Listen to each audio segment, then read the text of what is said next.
If you've been with more than one company, you know how this goes. You know it can be a little awkward.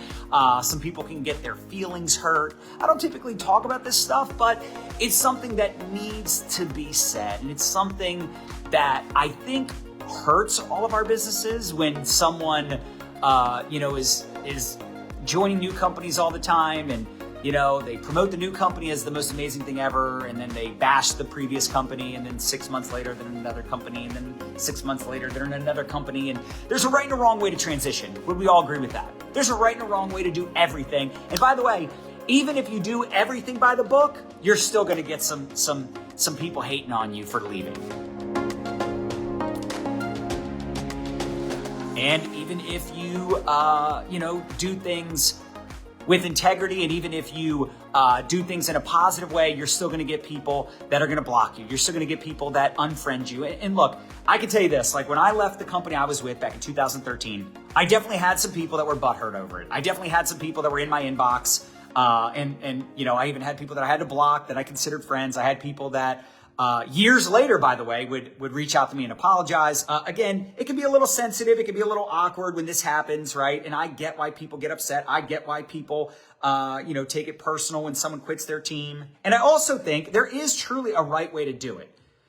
The worst thing you can do, by the way, is just leave a company and start bashing, start publicly posting all the things that you hated about the company, because then it makes people think, well, then why were you with that company in the first place? Or how come you were promoting it so aggressively a week ago or a month ago, and now you have all these things to say? So be very careful with how you transition. In fact, I think it's more about focusing on the new business, promoting the new product, the new company, promoting what you're excited about and why. And then you know what? Whoever reaches out to you, reaches out to you. But before you do that, in my opinion, it is a good idea to at least reach out to your personally recruited. That's how I did it. So when I left my company in 2013, because again, I was trying to do it with integrity and I was trying to do it in a positive way. Things didn't really end up working out that way, but that's what I was trying to accomplish. When I left the company, I basically started reaching out to my top line leaders, my personally enrolled, and I said, listen, I'm leaving. I love you. I wish you nothing but the best. Now, of course, most of them were like, what do you mean you wish me nothing but the best? Like, we're coming with you and Nadya. Like, you and Nadya are not leaving us here. The only reason we stayed put as long as we did is because of you and Nadya. So I would say probably about 80% of our leaders came with us.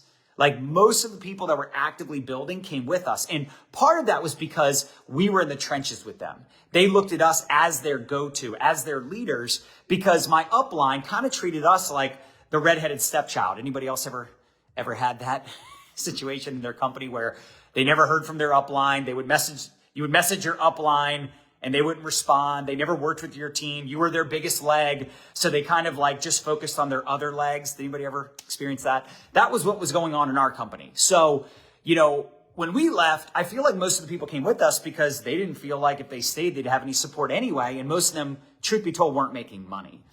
But when we did it that way, it was cool because we reached out to our top line. Most of them came with us, and then they would reach out to their top line. And those people would come with them. Like, I didn't reach down into my team and say, hey, I'm leaving, if there was someone between me and that person that was still active, because I felt like that would go against my integrity if I'm reaching out to people before I talk to their immediate upline. Does that make sense? Now, the truth is, once we actually transitioned over all of our people that wanted to come with us, and then we did a post letting people know we were leaving and how grateful we were, immediately the company starts threatening us. Again, this was almost 10 years ago, but this is how it went down. As soon as we posted, they told us, it was funny because I talked to the head of legal and they told us we couldn't even enroll our personally enrolled. They were like, I was like, so let me ask you a question. I signed my mom up in the company. I can't sign her up in my new company. They're like, no, technically you can't do that. I'm like, okay. You know what I'm saying? But the point is, I talked to my personally enrolled, then they talked to their personally enrolled. Once we kind of had our whole team like on the same page, like they knew we were leaving, and some of them decided to stay, some of them came, whatever. We just wanted them to hear it from us and not hear it through the grapevine, not hear it through the rumor mill. And then, and then we did that public post, like thanking everyone. Actually, I think we did a video. So we did like a heartfelt, like text and a video with it. and they were on our ass. I mean, they were like, you got to take that down. We're going to sue you and all these things. And I'm like, I'm just saying goodbye. I'm just like wishing everyone well. And they were like, you can't do that. I'm like, whatever. So we took it down. But of course, people heard we were leaving. And there was two things happening. One, we were getting all these other networkers in our inbox pitching us on their businesses. And we were like, no, thank you. We already made a decision. We already know where we're going. This, that, and the other thing. And it was just so bad. Some of these people were so tacky and they were so just amateur hour. I mean, some of these people would send like novels, like paragraphs pitching us. And I'm like, dude, I don't even know you. I don't even know you. We have no relationship. Like, there's no freaking way I'm going to join a completely random person that I have no relationship with, number one. Number two, obviously, I've already made the decision on where I'm going, right? When people found out where we were going, when people found out, they were in our inbox asking us, and they were coming to us. And I straight up told people, like, listen, I don't want to get sued. I don't want to discourage you with the truth. And, a lot of those people, I pushed them back to their upline, pushed them back to their company. But then there was the people that were like adamant, like, I want to know where you're going. Like, I want to know what you're doing. But they were leaving too. They were all trying to leave anyway and go somewhere else. So at the end of the day, we still ended up getting sued. We still ended up having to deal with a lawsuit. It lasted 18 freaking months. The company drug it out as long as they could. We finally settled. And then a month later, the company that I joined at that time ended up getting shut down by the FTC. I'm like, dude, are you kidding me? Like, literally, I spent all this time trying to find the right company. I joined the right company, as I thought I was. I bring all these people over. I get sued. And then the company ends up, after settling the lawsuit, gets shut down. But it was a blessing in disguise. Because if that didn't happen, I wouldn't be with the company I'm with today. And truth be told, I don't think we would have ever had this much success in the company we were in. And I'm not going to get into all the reasons why, but there was a bunch of things going on over there that would have made it almost impossible to create the same results that we've created where we're at currently. But with that being said, because I have leaders joining me all the time from other companies, and because I see how a lot of these companies, this is why I try not to have this conversation, but a lot of companies are ran by like these narcissists. They're ran by these companies that are bullies, truth be told. And as soon as they find out someone's leaving, they sound the alarms. This is like the worst thing you can do, by the way. If you're an upline or you're a company, the worst thing you can do is sound the alarms, and you email blast the whole company. You hit up their entire downline. You say, your upline's leaving. That loser, that traitor. Can you believe it? Look at all the violations. It's like, so wait a second. Talk about MLM hypocrisy for a second. You would all be cool with me joining. Every company out there would enroll John Melton. I'm pretty sure. Every MLM out there would love to recruit me. Now, I'm unrecruitable. None of them can recruit me. There's nothing they could offer me that would get me to leave my company.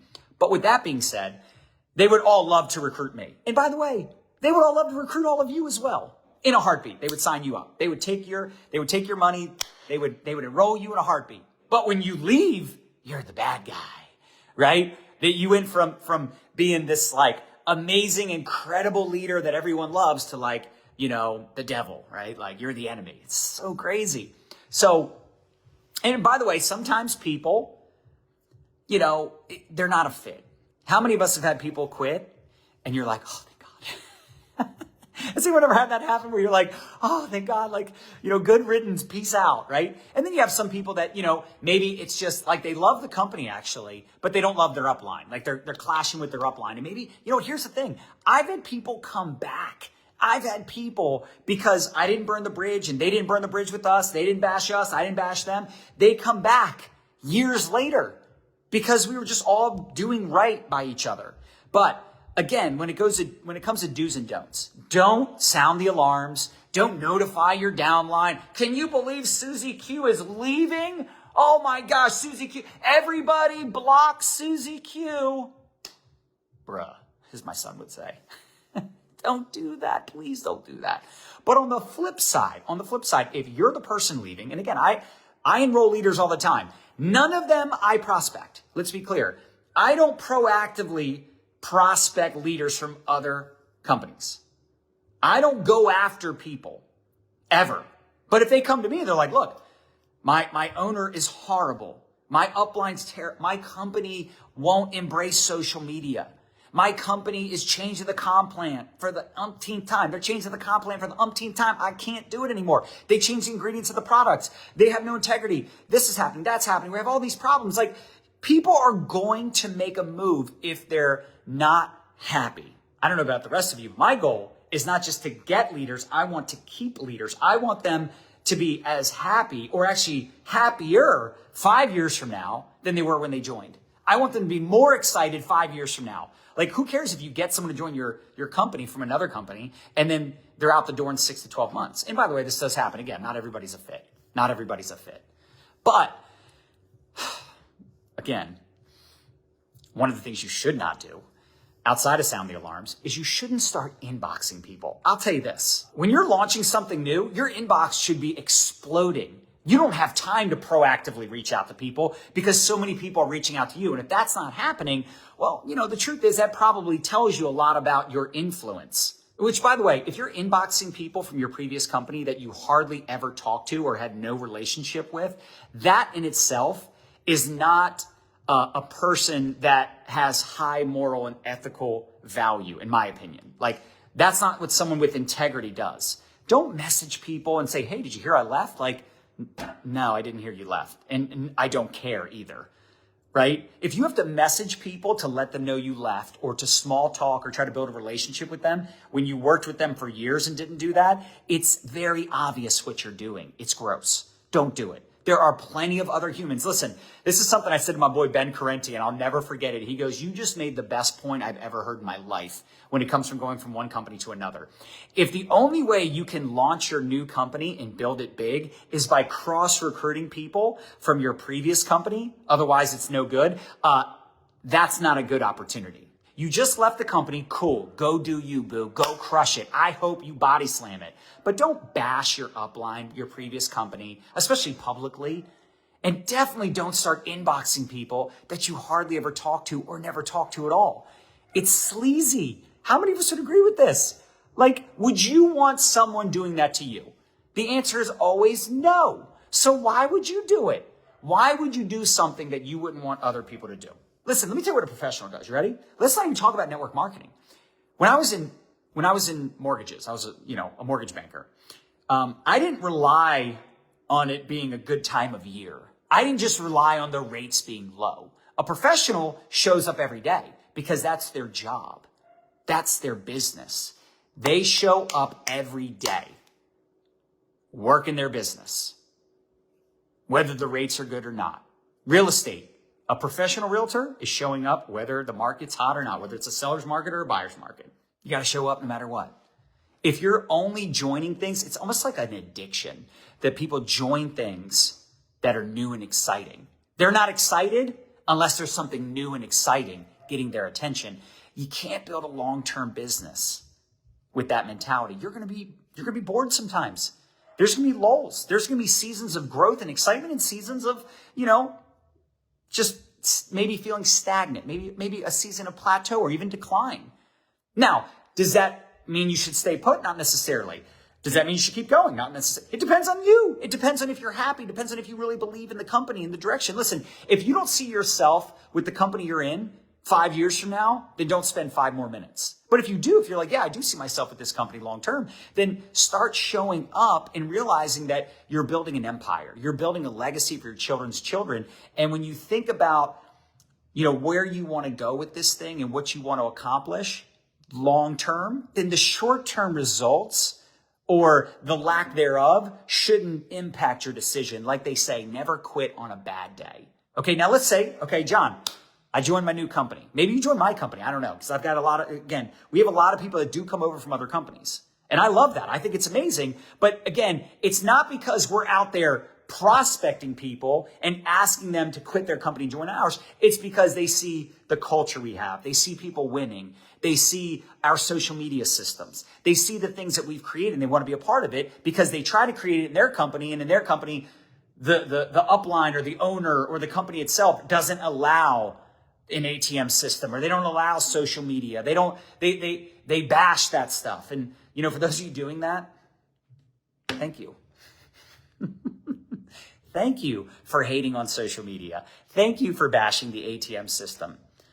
Thank you. I appreciate it because you're sending me business. So I appreciate that. But with that being said, we teach them how to launch their business, how to create curiosity. We teach them to go live, talking about their story, getting vulnerable, sharing the wins, the losses, sharing why they're excited about this new opportunity. They don't need to bash where they came from. Just say, hey, look, I found something new. I found something that's a better fit. I found something I'm excited about.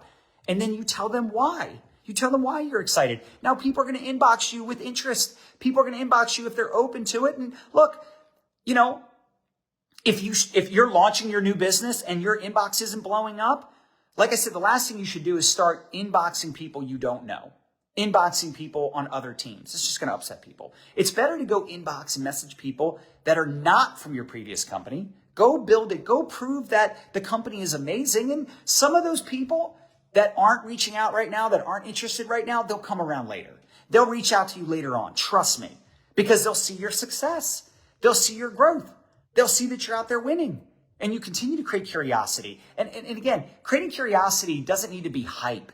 It doesn't need to be like, you don't have to have this big launch and make a lot of money in that first 30 days and rank up super fast and hit all the bonuses in order to generate leads and create curiosity. It can be simple posts. It can be simple examples. The same steps that it would take to launch a traditional business, right? Meaning a traditional business, you'd have a grand opening, right? That would be your Facebook Live, telling your story, why you're excited, why this company, why the products. And then, a lot of us have probably done unboxing videos. Do your unboxing video, right? Talking about the products, the benefits of the products. Talk about the solutions that your products offer. Do a wow video. Wow, I'm blown away. I'm down 5 pounds in the first 2 weeks. Or wow, I can't believe how amazing these products taste. All right? Like those are some examples. Like, wow, my girl, Sarah, has already enrolled 3 customers in her first 48 hours. Way to go, Sarah. Like, it doesn't have to be some big splash. Some like, oh my gosh, we signed up 1,000 people our first month. It doesn't have to be, because listen, that's unrealistic anyway. The average person watching, the average person seeing your story, seeing your post, they're not going to sign up 1,000 people. They're not going to enroll 17 times their first month. That's unrelatable anyway. That's setting the wrong expectations. So when people join, they think if they're not having fast success and they're not getting spillover or whatever, and they're not seeing phenomenal results in the products, then they're going to think there's something wrong with them. You're setting the wrong expectations, right? It's better to actually promote the small success stories. That's why, like inside of my ATM groups, we're always shouting out people that are getting their first customer. They're hitting their first rank, right? People that are ATMing their face off. We're shouting out people for the smallest actions and accomplishments because that's more inspiring and motivating to the 80% or the part-timer that's watching, right? Now listen, you also have to edify the big success stories too, but if that's all you're recognizing, that's all you're edifying, that's hype, right? Because most people are not going to rank advance and make $10,000 their first month or, make $300,000 in their first 60 days, 90 days, their first year. Like, it's just not realistic. Now, you can tell that story here and there. You can recognize the people that are blowing it out of the water, but here's what you do. You add like an asterisk. You go, this person came over from another company. They started looking around the industry because there were some problems with the current company they were in. They were looking for a new home. You don't need to go down that rabbit hole talking about all the problems that the previous company was having. Just say, hey, look, they were looking for something new. They found that our company was a good fit and a lot of their teammates came with them. That's why they had so much growth and so much success. Now, this leader could have gone anywhere. They could have gone anywhere and made a lot of money and built a big business and had a ton of success, but they chose our company because of this, that, and the other thing.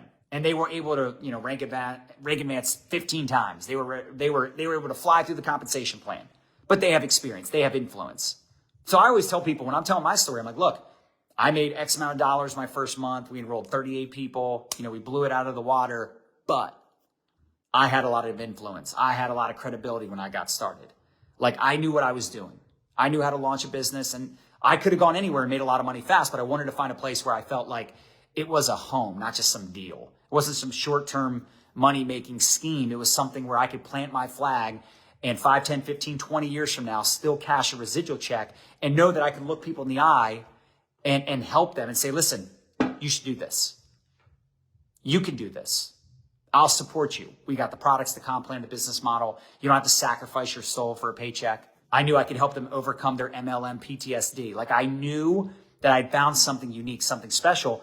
And even though I wasn't certain, like I felt good about it, but I wasn't certain, within about 90 days, I was feeling that much better than I was when I was getting started. A year later, I was that much more confident than I was the first 90 days. 5 years later, I was even more confident than I was that first year, right? So over time, I built up my confidence, my belief. I built up my results. I was able to help other people. I could look them in the eye and say, hey, it's worth it. You should keep going. You can do this. Don't give up.